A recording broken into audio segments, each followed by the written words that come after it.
विवेक चूड़ामणि आदि शंकराचार्य वर्ष 3। ये 3 चीजें दुर्लभ हैं, रेयर हैं। कौन सी चीजों की बात हो रही है? मनुष्य जन्म, ह्यूमन बर्थ। उसके बाद मुक्ति की इच्छा, मुक्ति की चाह। मुक्ति की चाह माने चाह करने वाले को जान लेना, चाह करने वाला बचे ना। महापुरुषों का सानिध्य, सतगुरु या संत का मार्गदर्शन। ये बाबा टल्लीराम बल्लीराम का नहीं, असली की बात हो रही है यहाँ। जो तुम्हें रुला दे, जो तुम्हारे वहम तोड़े, तुम्हें माला दे घर न भेजे। कबीर, बाबा नानक, बुद्ध, महावीर, लाओजू, इन लोगों की बात हो रही है।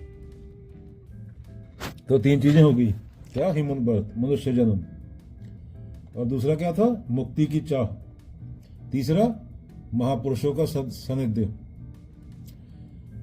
लाखों जीव हैं, चींटी, पेड़, जानवर, पर आत्मा सत्य को जानने, पहचानने, पूछने, सवाल पूछने, खुद को जानने की क्षमता केवल मनुष्य में है। महाराज अब्दुल्लाह है, मिले ना बारंबार, छोले भटूरे नहीं खाने थे, जानना था खुद को।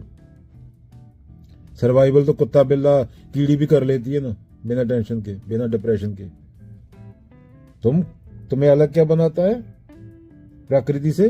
कि तुम जान सकते हो। इसलिए मनुष्य जन्म क्या है? रेयर है, अनमोल है।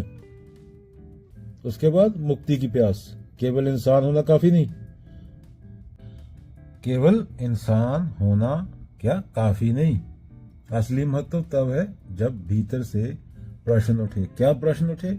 मैं कौन हूं? जीवन का क्या अर्थ है? क्या सिर्फ खाना पीना और सेक्स सब कुछ है? इसके अलावा कुछ नहीं? ये तो जंगल में भी चल रहा है। बंदर, केला और बंदरिया, 2 चीजें चाहिए होती हैं। बंदरिया को भी बंदर। ये आदि शंकराचार्य तुमसे सवाल पूछ रहे हैं ग्रंथ में, विवेक चूड़ामणि में। क्या ये पर्याप्त है या इसके आगे भी कुछ है? या तुम पूछ रहे सवाल खुद से, मैं कौन हूं? मैं किस लिए हूं? मैं धरती पे क्यों हूं? ये खुद से पूछना पड़ता है, पड़ोसी से नहीं पूछना। पड़ोसी खुद गोलगप्पे बेच रहा है। यह चाह ही इंसान को क्या करती है? बाकी जानवरों से अलग करती है। क्या चाह? कौन सी चाह? सवाल पूछना। फिर उसके बाद क्या बोल रहे हैं? महापुरुषों का सानिध्य। अकेले हम भटक जाते हैं। क्लैरिटी। महापुरुष क्या? तुम अंधेरे कमरे में खड़े हो, वो लाइट जला दे, लाइट की स्विच ऑन कर दे, तुम्हें कमरा साफ करना है। तुम सांप से डर रहे थे, लाइट जलाई तो क्या हुआ? सांप नहीं, रस्सी निकला। भूत समझ रहे थे तुम, लाइट जलाने से क्या हो? भूत नहीं, टेडी बियर निकला। तो ये महापुरुषों का काम होता है। अगेन, ये आजकल के महापुरुष नहीं जो टीवी पे बैठे हैं दाढ़ा करके। जैसे अंधेरे में क्या? दीपक रास्ता दिखाता है। मनुष्य जन्म। बच्चों, आदि शंकराचार्य क्या बोल रहे हैं? गेम। अगर तुम मोबाइल में गेम खेल रहे हो तो गेम का कैरेक्टर कुछ नहीं सोच सकता, लेकिन तुम सोच सकते हो मैं खेल क्यों रहा हूं। यही फर्क है इंसान और बाकी प्राणियों में। अगेन, मुक्ति की चाह। 2 बच्चे हैं, एक बस चॉकलेट और खिलौना मिल जाए, दूसरा पूछता है यह सूरज क्यों उगता है, मैं कौन हूं। यह दूसरा क्या है? मुमुक्षु। इसे क्या बोला गया है? मुमुक्षु, जिज्ञासा होना। ये मनुष्य होने का लक्षण है। बाकी जानवरों, महापुरुष का साथ। स्कूल में कठिन सवाल हल नहीं होता, अकेले कोशिश करो तो उलझ जाओगे, पर अगर टीचर सही समझा दे तो रास्ता साफ हो जाता है। जीवन में महापुरुष वही टीचर है। तो क्या इंसान होना एक बहुत बड़ा अवसर है, बड़ी मुश्किल से मिलता है, ऐसे मत गवाओ। पर यह जन्म तभी सार्थक है जब तुम्हें अंदर से प्यास उठे।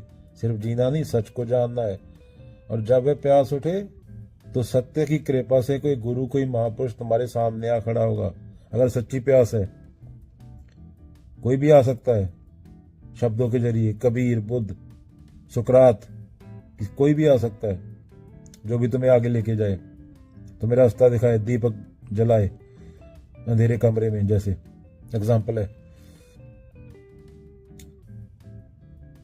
प्यास कहां से उठती है? अंदर से उठती है, अंदरूनी प्यास होती है। यही तीन दुर्लभ वरदान है, जीवन, प्यास और क्या, मार्गदर्शक।